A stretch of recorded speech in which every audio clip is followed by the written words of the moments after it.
Dear all friends, so once again welcome back to my YouTube channel Sudhir defence academy.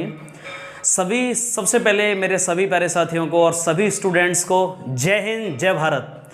प्यारे साथियों, पुनः मैं आपके सामने दोबारा से एक वीडियो लेकर air force GD group discussion and psycho phase second. Okay, बहुत सारे बच्चों ने कमेंट बॉक्स में ये डिमांड की थी कि sir please phase second psycho और जीडी के बारे में प्लीज़ आप बताइए, होल प्रोसेस कैसे होता है, किस तरह से हमें पास करना होगा क्या। प्यारे साथियों, सबसे पहले तो मैं बता दूं जिनको नहीं पता है कि मैं मथुरा, उत्तर प्रदेश के मथुरा में पिछले साढ़े चार साल से डिफेंस एकेडमी कंडक्ट कर रहा हूं, सुधीर डिफेंस एकेडमी।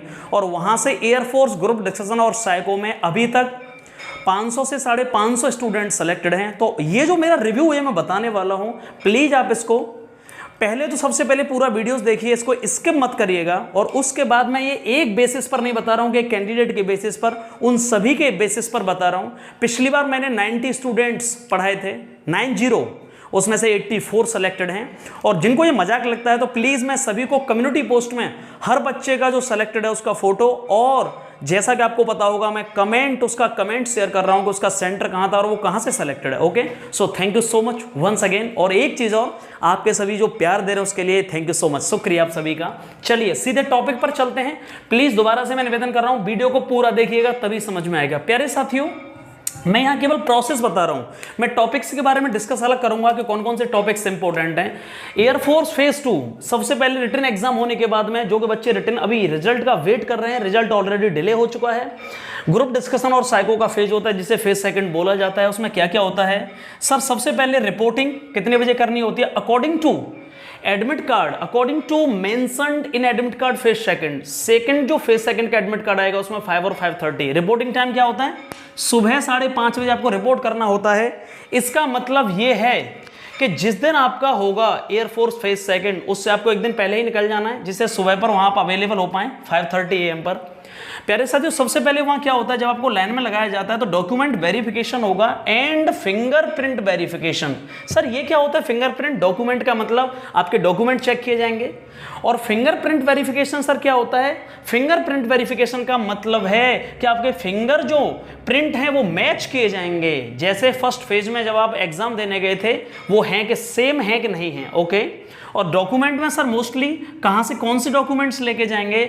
जब आपका फेज सेकंड का एडमिट कार्ड आएगा उसी समय पर आपको बहुत अच्छे से डॉक्यूमेंट्स के बारे में बताया जाएगा, कौन कौन से डॉक्यूमेंट्स इंपॉर्टेंट हैं। जैसे मैंने कहा 10th और 12th के मार्कशीट, मैं डॉक्यूमेंट्स के लिए अलग से वीडियो बनाऊंगा और बताऊंगा कौन से इंपॉर्टेंट हैं जैसे आपका रिजल्ट आएगा।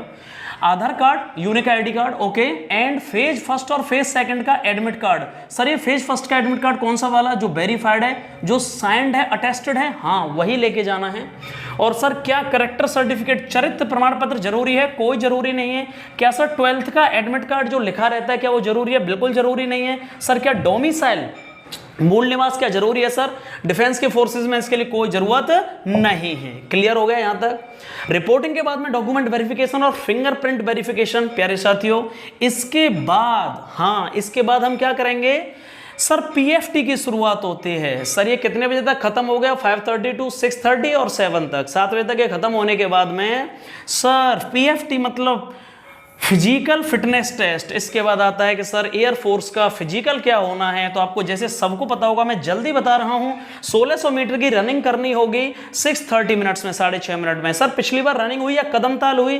प्यारे बच्चों, ड्यू टू कोरोना पेंडेमिक, ठीक है ना, जो लास्ट इनटेक में क्या कंडक्ट कराई गई? कदम ताल इनटेक कराई गई। उसके लिए बताऊंगा कैसे कदम ताल होती है नेक्स्ट वीडियो में। मतलब सर इस बार क्या हो सकता है, रनिंग होगी या कदम ताल होगा? प्यारे साथियों, ज्यादा चांसेस किसके हैं? अभी भी कोरोना सिचुएशन, कोरोना पेंडेमिक का दौर चल रहा है, इसीलिए मुझे लगता है फिर दोबारा से वो कदम ताल कंडक्ट करेंगे। पर प्लीज आप रनिंग की भी प्रैक्टिस करते रहिए। 1600 मीटर 6.5 मिनट में। सर उसके बाद क्या होगा? इसमें से कुछ बच्चे बाहर निकलेंगे, फिर उसके बाद sit-ups, pushups and squats. Sit-ups में क्या होता है सर? 10 सिटअप्स। पुशअप्स में क्या होगा? 10 पुशअप्स एंड स्क्वाट्स में 20। थोड़ा बहुत कभी कभी चेंजेस आ जाते हैं, कभी 15, कभी 20, कभी 10, 20। क्लियर हो गया? इनका रिजल्ट सर अनाउंसमेंट होगा, शुरुआत कब हुई पीएफटी की? 7:30 पर। ये कब खत्म हो गया सर? 7:30 से ये शुरुआत हो गई, ये 6:30 पर खत्म हो गया, 7:30 पर पीएफटी हो जाएगा या इतने में हो सकता है थोड़े बहुत चेंजेस आएंगे, रिजल्ट का अनाउंसमेंट आ जाएगा और आपके लिए रिफ्रेशमेंट पीरियड दिया जाएगा। सर आप कुछ खाना खा कुछ ब्रेकफास्ट वगैरह ले सकते हैं। क्लियर हो गया? सर ये बताइए क्या सिटअप्स के लिए एक बार ही चांस दिया जाएगा, क्या होल्ड करवाया जाएगा? पिछली बार थोड़ा बहुत होल्ड करवाया गया, ठीक है ना, आपको रोका गया। सर इनके लिए एक ही चांस होता है कि 2 से 3 चांसेस, आपको यदि एक बार में नहीं कर पाते हैं तो दूसरा मौका भी दिया जाता है, कुछ सेंटरों पर तीसरी बार भी मौका दिया गया। प्लीज आप एक बात समझेंगे, ये जो पूरा मैं प्रोसेस बता रहा हूं ये किसी एक कैंडिडेट से पूछ के नहीं, 500 से 550 बच्चों का अब तक का जो रिव्यू है ओवरऑल बता रहा हूं। तो आप ये जो YouTube पर वीडियोस देखते हैं कि सर उसमें ये कहा एक वीडियो में, प्यारे साथियों आप समझ लीजिए जितने भी सेंटर हैं उन पर थोड़ा बहुत वेरिएशंस, मतलब थोड़े बहुत बदलाव, थोड़े बहुत अलग अलग तरीके से हो सकता है, ठीक है सर। इसके बाद क्या शुरुआत होगी? फिजिकल होने के बाद में फिजिकल, हाँ सर इन राउंड्स में जो बाहर होते जाते हैं तो उनके नाम किसके लिए जाते हैं? सेलेक्ट होने वालों के या बाहर होने वालों के?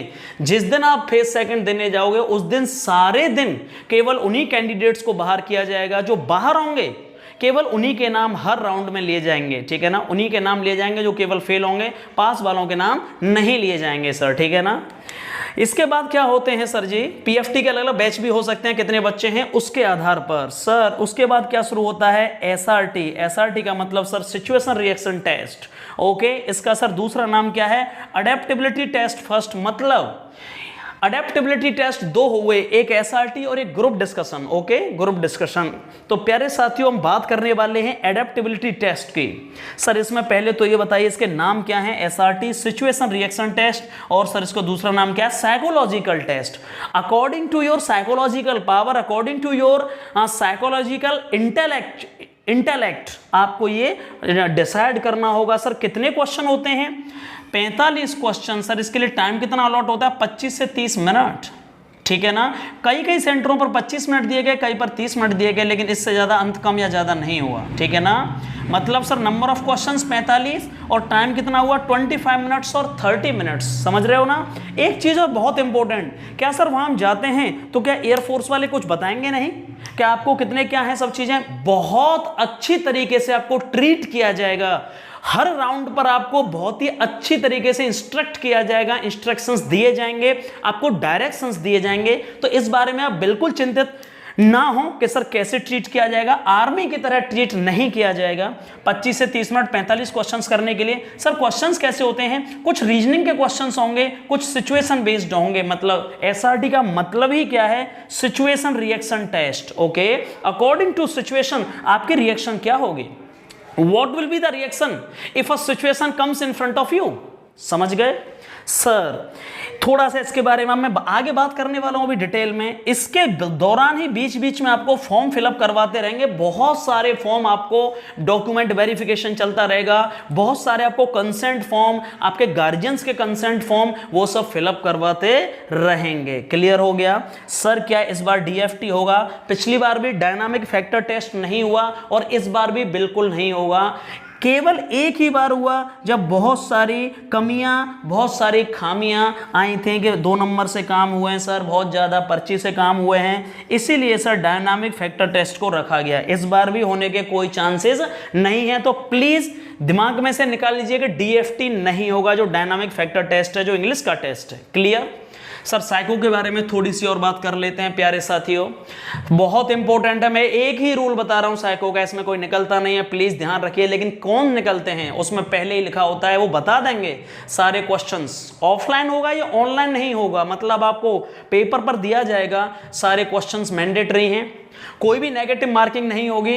और सर ये पेपर ये बताइए केवल एक ही लैंग्वेज में होगा या इंग्लिश और हिंदी दोनों में? सर दोनों में होगा और ओएमआर बेस्ड होगा। आपको ऑप्टिकल मार्क रीडर मतलब ओएमआर शीट प्रोवाइड कराई जाएगी। क्लियर हुआ कि नहीं सर? सबसे बेस्ट इसका क्या है प्यारे साथियों? अभी 500 से 550 बच्चे जो सेलेक्ट हुए उनके आधार पर केवल मैं 3 चीजें कहना चाहूंगा। पहले तो सारे क्वेश्चंस अटेम्प्ट करने हैं, जितने क्वेश्चंस 45 या 40 उतने ही ओएमआर में फिलअप करने हैं, भले ही उनके आंसर नहीं पता हैं। और सर दूसरी सबसे इंपॉर्टेंट चीज क्या है? पेपर पर कुछ भी क्रॉस मार्किंग या कुछ भी नहीं लिखना है, उल्टा सीधा जो पेपर आपको दिया जाएगा। क्लियर हुआ? आपको पेपर 25 से 25 से 30 मिनट दिए जा रहे हैं, उसका प्लीज यूज करिए। ऐसा मत करिए 10 मिनट में पेपर करके और आप चुपचाप बैठ के इधर उधर देख रहे हैं, इससे बातें कर रहे हैं। टाइम का utilisation, effective utilisation of time, ये दिखाता है कि आप कितने सिंसियर हैं, मतलब आप टाइम का इफेक्टिव यूटिलाइजेशन कर रहे हैं। सर सारे क्वेश्चंस करना जरूरी है, मतलब कुछ भी छोड़ना नहीं है, ये दिखाता है कि आपकी लापरवाही। वहां पहले ही वो बोलेंगे कि सारे क्वेश्चंस करना जरूरी है और पेपर पर कुछ भी टिक नहीं करना है। मुझे बहुत दुख होता है जब आप एक वीडियो देखते हैं और उसमें बोला जा रहा है कि यदि आपने एसआरटी के पेपर में रीजनिंग के क्वेश्चन नहीं किए तो आप फेल हो जाओगे। प्यारे साथियों, ऐसा बिल्कुल नहीं है। प्लीज मैं आपसे दोबारा रिपीट कर रहा हूं, ऐसा बिल्कुल नहीं है कि आपने रीजनिंग के क्वेश्चन नहीं किए या आपने 2 क्वेश्चन क्या कहते हैं सर उनको गलत आंसर था। आज तक कभी भी साइकोलॉजिकल टेस्ट की कॉपी बस चेक नहीं होती, केवल उन बच्चों के कॉपी चेक की जाती है। देखा जाता है ओरली कि सर इसने को नंबर ऑफ क्वेश्चंस पूरे किए हैं कि नहीं ओएमआर पर। और एक और गलती मत करना, जितने क्वेश्चंस हो 45 तो यहां भी ओएमआर पर 45 ही फिलअप करने हैं। कई बार बच्चे ऐसा करते हैं, नंबर ऑफ क्वेश्चंस हैं 45 और बच्चों ने ओएमआर पर क्वेश्चंस की जो संख्या आएगी वो 100 होगी। आपने 100 फिलअप कर दिया, 50 फिलअप कर दिए, इसका मतलब आपने पेपर देखा ही नहीं। इट शोज योर केयरलेसनेस, लापरवाही दिखाता है ये, ठीक है ना। समझ में आया मैंने क्या बोला? ठीक है, तो साइकोलॉजिकल में मुश्किल से सर कितने बाहर होंगे, जितने भी जो ग्रुप बनेगा पूरा उसमें से 3 और 4, एवरेज 2 और 3, 3 और 4, 2 और 3, 3 और 4। क्लियर हुआ? साइकोलॉजिकल टेस्ट में कुछ भी ऐसा नहीं है कि सर मैंने 25 नंबर आए मेरे तो मैं फेल हो जाऊंगा, 20 आए तो मैं फेल हो जाऊंगा, 30 आए तो पास हो जाऊंगा। ऐसा कोई क्राइटेरिया नहीं है। बस एक ही क्राइटेरिया है, सारे क्वेश्चंस अटेम्प्ट करने हैं और सर ओएमआर पर उतने ही क्वेश्चन फिलअप करने हैं जितने दिए गए हैं, 45 और 40। और सर तीसरा, उस पेपर जो दिया गया है आपको साइकोलॉजी का, उस पर कुछ भी क्रॉस मार्किंग नहीं करनी है, कुछ भी लिखना नहीं है उस पर, ठीक है। और अपने साथियों से बात नहीं करनी और इफेक्टिव यूटिलाइजेशन ऑफ टाइम, समय का पूरा सदुपयोग करना है। कोई भी क्वेश्चन छूटना नहीं चाहिए। यदि नहीं भी आता है तो ओएमआर में उसे फिलअप करिए। क्लियर हुआ कि नहीं? इंपॉर्टेंट चीज ध्यान रखना। उसके बाद अब हम बात करेंगे सर ग्रुप डिस्कशन। इसके बाद एडेप्टेबिलिटी टेस्ट फर्स्ट हो गया, साइको एडेप्टेबिलिटी टेस्ट सेकंड हो गया, ग्रुप डिस्कशन। सर आपको क्या किया जाएगा, साइकोलॉजिकल टेस्ट होने के बाद में आपके ग्रुप्स बनाए जाएंगे 15 से 20 बच्चों के। सर ज़्यादा किस तरह बनाए जाते हैं, लास्ट 15 और 16, 14 और 15, 15 और 16, 17 और 18, मैक्सिमम 15 और 16। ओके, 14, 15, 16, 15 से 20 ग्रुप के बच्चों के ग्रुप बनाए जाएंगे कैंडिडेट्स के। आपको सबसे पहले क्या किया जाएगा, सर क्या यहाँ को समझाया नहीं जाएगा? आपको बहुत अच्छे से यहाँ भी इंग्लिश में समझाया जाएगा। आपको एक इंस्ट्रक्टर होगा जो ऑफिसर रैंक का होगा, वो आपको क्लियरली बोलेगा कि dear all candidates, first of all we are giving a passage to you and you have to read the passage carefully और thoroughly, and after that one candidate or one of them will collect all the topics, all these sheets। जो भी आपको topic दिया गया है उसको collect कर लेगा, ठीक है। वहां बहुत अच्छे से आपको समझाया जाएगा, उनकी बातें सुननी है प्लीज। ग्रुप डिस्कशन सर उसके बाद क्या होगा, 15 से 20 कैंडिडेट्स का ग्रुप बनेगा, 15 या 16 या 17। आपको एक टॉपिक दिया जाएगा जिस पर कितनी लाइनें लिखी होंगी सर, 8 to 10 लाइन्स, 8 से 10 लाइनें आपको लिखी होंगी। बहुत ही सिंपल लाइनें होंगी, बहुत ही इजीली आपको समझना होगा। टॉपिक का नाम नहीं लिखा होगा, याद रखिएगा। यहाँ पे बहुत सारे बच्चे पूछते हैं कि सर क्या टॉपिक का नाम नहीं लिखा होता? नहीं, आपको उसी में से आइडेंटिफाई करना है, रिकॉग्नाइज करना है कि सर ये किसके बारे में है, what the exactly topic is about. Okay sir, paragraph 8 से 10 लाइन का आपको पैराग्राफ दिया जाएगा। क्या सर इसके बाद ये पेपर ले लिया जाता है? बिल्कुल वापस कर लिया जाएगा। ओके सर, टॉपिक वापस ले लिया जाएगा, बिल्कुल ठीक है, मैंने आपके लिए लिखा हुआ है, बिल्कुल ठीक है ना। सर सबसे इंपॉर्टेंट चीज क्या है मुझे ये बताइए। हाँ, सबसे इंपॉर्टेंट चीज क्या है ग्रुप डिस्कशन के लिए? सबसे पहला क्या होगा, आपको समझाने के बाद वो 15 बच्चों को सेमी सर्कल में बिठा दिया जाएगा। सेमी सर्कल मतलब अर्धवृत्त, ठीक है ना। इस तरह से आपकी शेप में बिठा दिया जाएगा। और सर सामने आपके ऑफिसर रैंक के बंदे 2 या 3 हो सकते हैं। और सर सबसे पहले वो हर एक से चेस्ट नंबर अलॉट हो जाएगा। चेस्ट नंबर कहाँ अलॉट होगा? वो यहीं पर हो जाएगा जब आपका शुरुआत में ही रिपोर्टिंग करने के बाद डॉक्यूमेंट वेरिफिकेशन स्टार्ट होगा। सर उसके बाद हर एक कैंडिडेट्स को इंग्लिश में बोला जाएगा कि dear all students, first of all each of you have to introduce yourself in brief, and after that you have to tell about the topic, what the topic is exactly about. Okay, प्यारे दोस्तों, सबसे important क्या यहां बच्चा मात खा जाता है, सेल्फ इंट्रोडक्शन और अबाउट द टॉपिक के लिए सर क्या केवल 1 मिनट का ही टाइम मिलेगा? प्यारे साथियों, हाँ, ऐसा वो बोला जाता है कई सेंटरों पर, 90% केस में बोला जाता है। 10% में ना भी बोलें तो आपको इंट्रोडक्शन ब्रीफली देना है, precisely. They want to hire you, so they want to know about you more and more, not about your relatives, not about your family members। मुझे बहुत दुख होता है जब आप इंट्रोडक्शन दे रहे हैं और आप बात कर रहे हैं अपनी गर्लफ्रेंड के बारे में, बता रहे हैं कि sir my girlfriend name is Omti.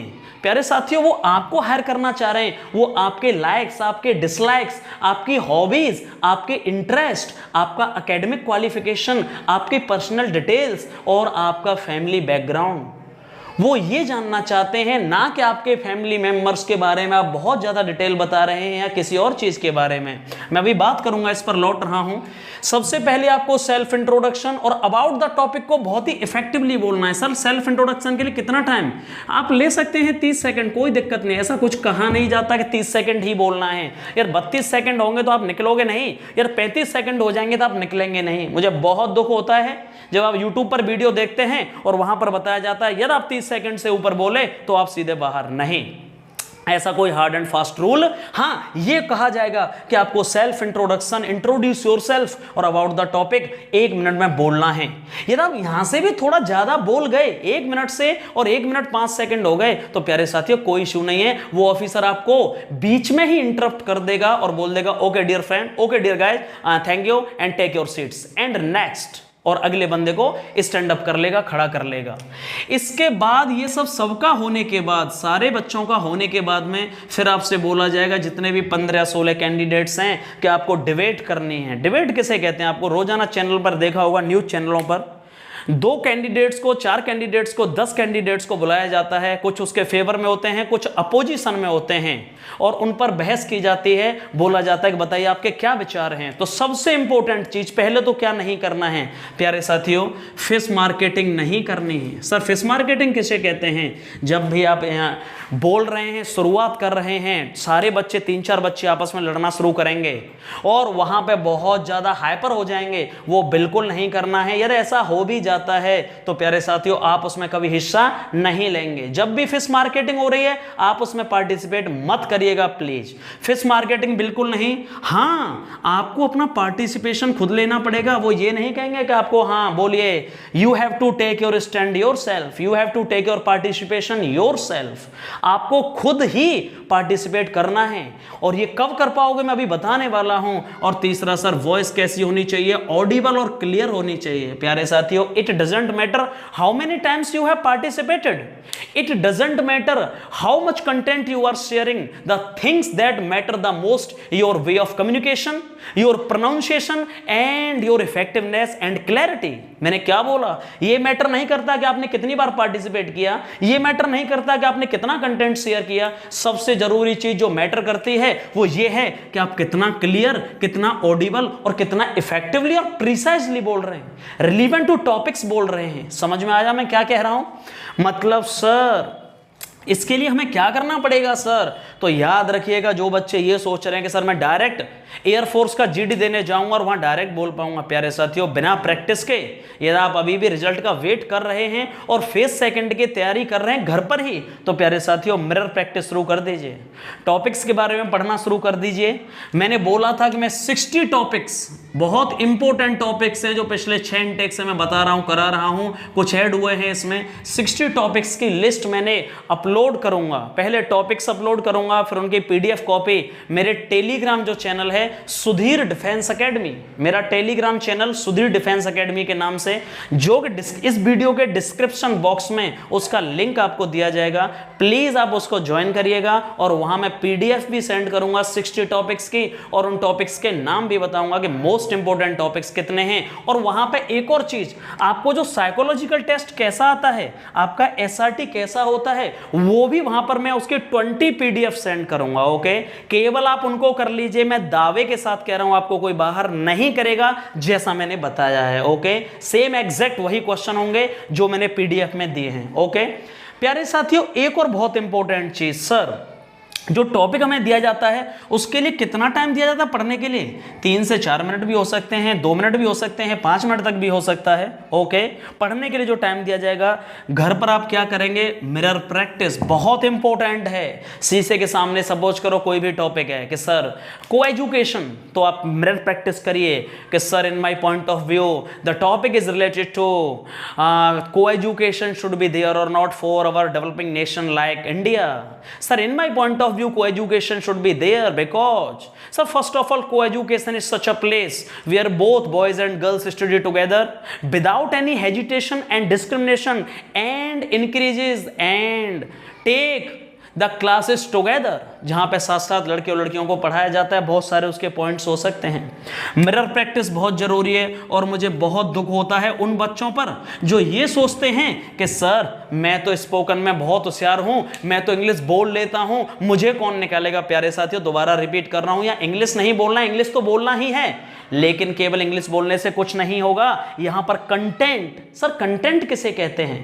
Suppose करो मैंने एक टॉपिक बोला love marriage versus arrange marriage, जिसने कंटेंट पढ़ा है, जिसने टॉपिक पढ़ा है, वो तो समझ जाएगा कि जेंडर इक्वालिटी क्या है।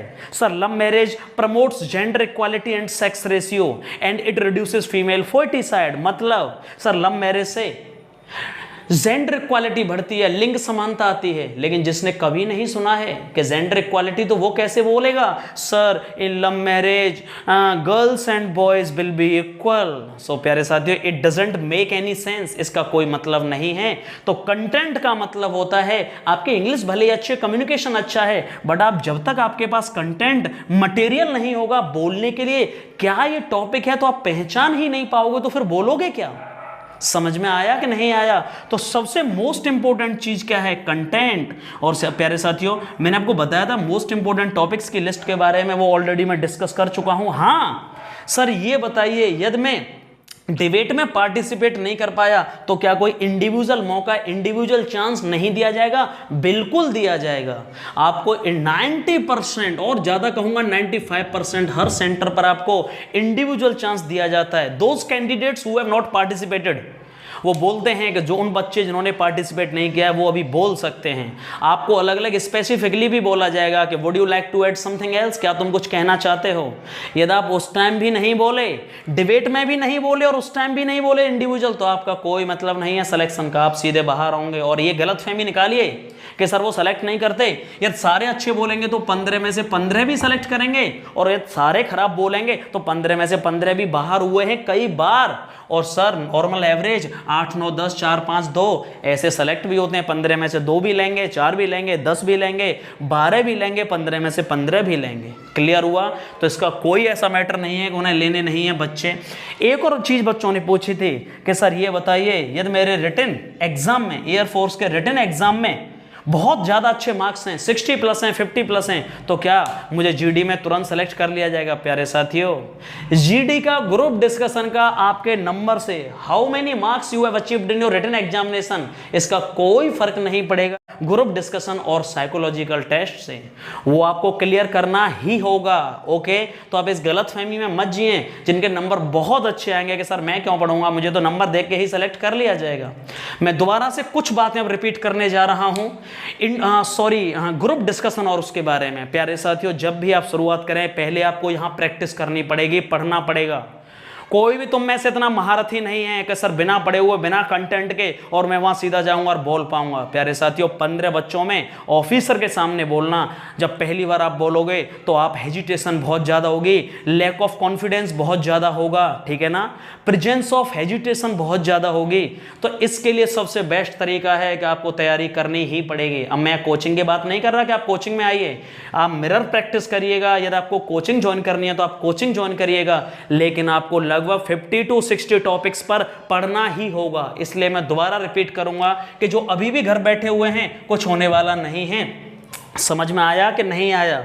और दोबारा से सर सपोज करो हमारा टॉपिक मैं पढ़ के गया और वो नहीं आया, तो सर दूसरा टॉपिक आया तो उस पर कैसे बोलेंगे? प्यारे साथियों जब आप बहुत सारे टॉपिक्स पढ़ लेंगे तो आपके अंदर ये पावर आ जाएगी कोरिलेट करने की, कि सपोज करो मेरा टॉपिक आया विमेन एम्पावरमेंट, महिला सशक्तिकरण, और सर मेरा वहां पे टॉपिक जो था वो था बेटी बचाओ बेटी पढ़ाओ।